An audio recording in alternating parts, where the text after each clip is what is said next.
Jock Wilson talks about the Flames and all sports on QR Calgary. Joins us today. Jocko, happy holidays, man. I appreciate you. How are things in Cowtown these days? Merry Christmas and happy holidays to you as well, Rod. Hey, life is good. We've had very little snow on the ground. It's been an outstanding winter so far. So no, not quite Florida weather, but pretty damn nice.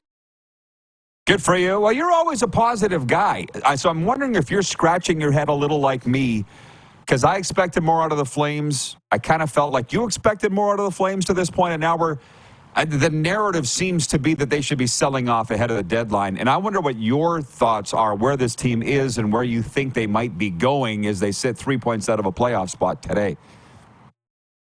The Calgary Flames are a team in the mushy middle, and that's the best way to look at it. You know, I think they're a good team.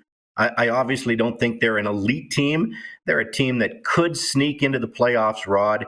Hey, they might even pull off an upset in the playoffs if they got in, one round, maybe 2 rounds.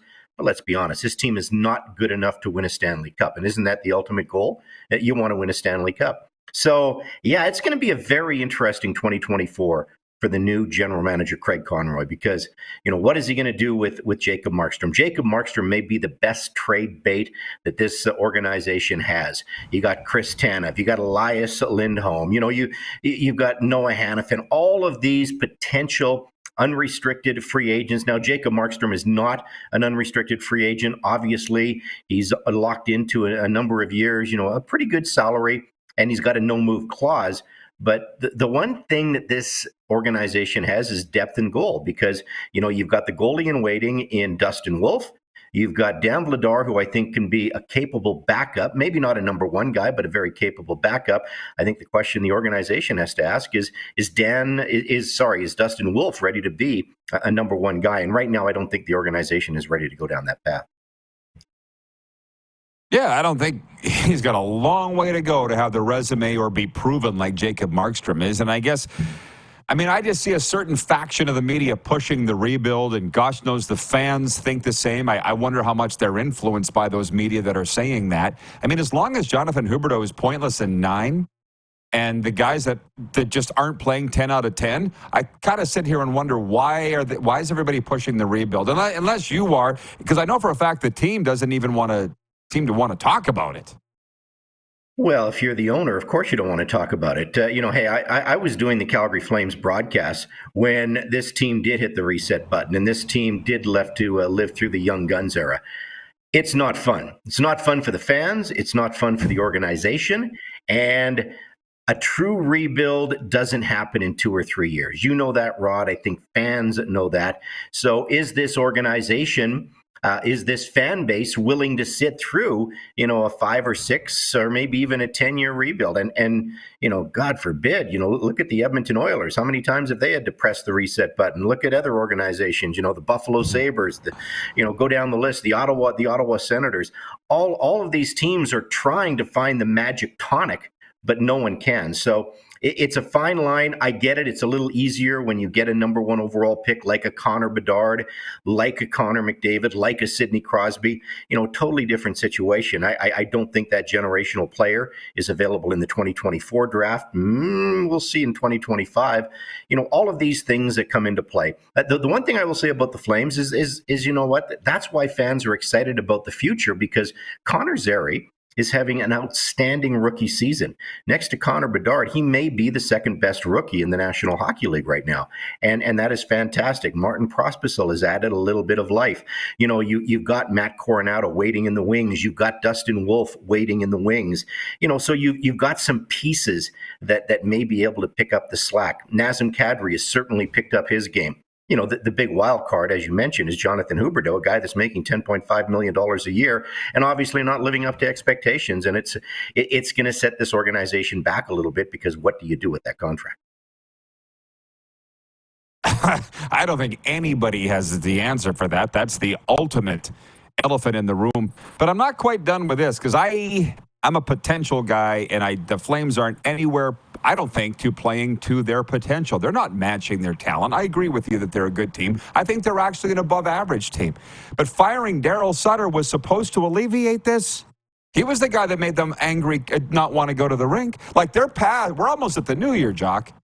We can't blame this on a new coach anymore, is my point. And I'm like, what's it going to take for these guys to reach their potential, I guess, is my point. And by the way, Edmonton's no better. They're behind Calgary in the standings. There are other teams that aren't hitting their potential either, but specifically Calgary, it's too late to say the coaching change, I think, is the reason for this malaise, because I think they're in one.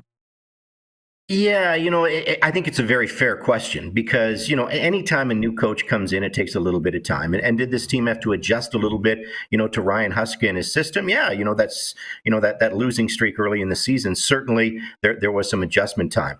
I think what is really intriguing to me with the coaching staff is I think Flames fans and the organization and Ryan Huska expected a lot more from the power play, and that's Mark Savard's area of expertise. And the power play, as you know, has been just bloody awful, and there's no other way to put it. When your penalty killing is outscoring your power play in the last 6 weeks, I think it's 6-4 in the last 6 weeks. It's a major red flag. So what is going on? In that department, you've got enough skill to put out there, and 5-on-5, this team has played pretty well. Obviously, killing penalties, this team has been one of the top teams in the National Hockey League. They've certainly turned it around by being able to score the first goal of the game in their last 4 or 5 games. So that is no longer an issue. And when you're always chasing the game and playing from behind, it's a challenge. So to me, I think if there really is going to be an uptick in the new year, this is on Mark Savard and the Flames power play, because the power play just is awful. Hey, I know this is a touchy subject. I don't think it's touchy with you. You mentioned Backlund's, you mentioned special teams. So he scored his 17th career shorthanded goal the other day. Looked up who's the number one. Theo. He's got 28. I can't imagine he'll ever be caught. Do you envision a time, Jock, you would know, I think you've been around longer than anybody, really, that a day that we'll see number 14. You're telling me I'm old. I appreciate that. Yeah. It's the nice way of saying it. Do you think we'll ever see number 14 in the rafters at the Saddle Dome? Oh man, Rod, I would say, for me personally, yes. From an organizational standpoint, probably no. And I don't get it because, they did the Forever a Flame program, which I thought was just, awful and not a good idea. I was going to use a different word, but this is family radio, so I didn't want to use that word. So, did Theo have enough points to get his number retired by the organization? Should number 14 be hanging in the rafters? I think you could make a case for it.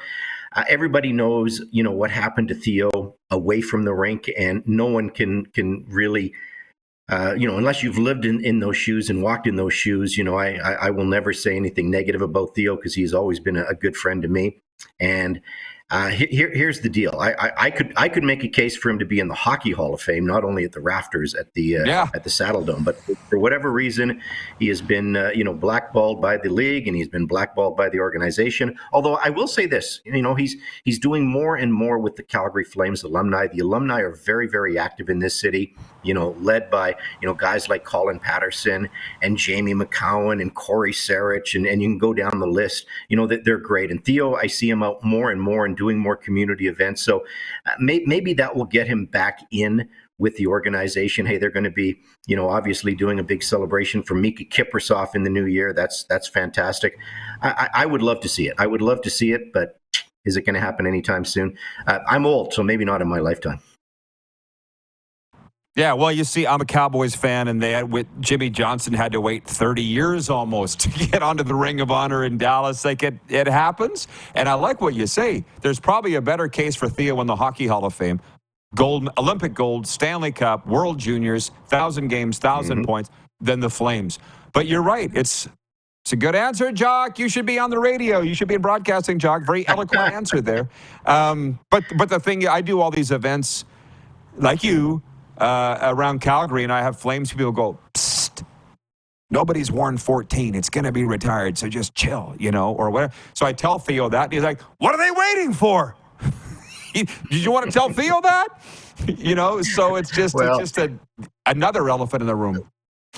Let me ask you this question, because, if you follow Theo on social media, he is quite opinionated. And he has a different opinion than maybe the general population out there. Do you think that hurts him from a National Hockey League perspective, from a brand perspective, or what are your opinions on that? To be honest, I saw Gino Reda, and I love Gino, great guy. I know him. He said a couple years ago, probably pre-COVID, he said there's a stigma against Theo. And I hit the roof. And I thought it all had to do with addiction and addiction recovery and all the rest. This was pre-Trudeau stuff. You know what I mean? Mm-hmm. And then COVID happened, and Theo just, it's like a rabid dog on Trudeau and vaccinations and stuff. So that didn't help.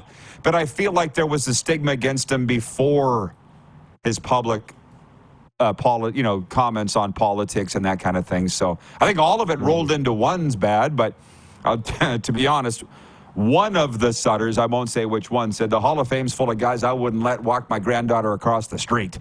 So I don't understand what, and you know how they talk. So I don't understand why what you say on Twitter would affect what your career was. But whatever. I agree. Hey, Jock, appreciate you. By the way, your name did come up. I think I told you in the Amerin Bank Arena press box with Randy Moeller. He does remember introducing you to your wife. So good. Thank you. You're welcome. And thanks for the chat. I always enjoy it, man. Merry Christmas. Hey, Merry Christmas to you. Always a pleasure to be on the Rod Pedersen Show. And thanks for coming on mine the odd time as well. Thanks, bud. Sports Talk with Jock Wilson from QR Calgary.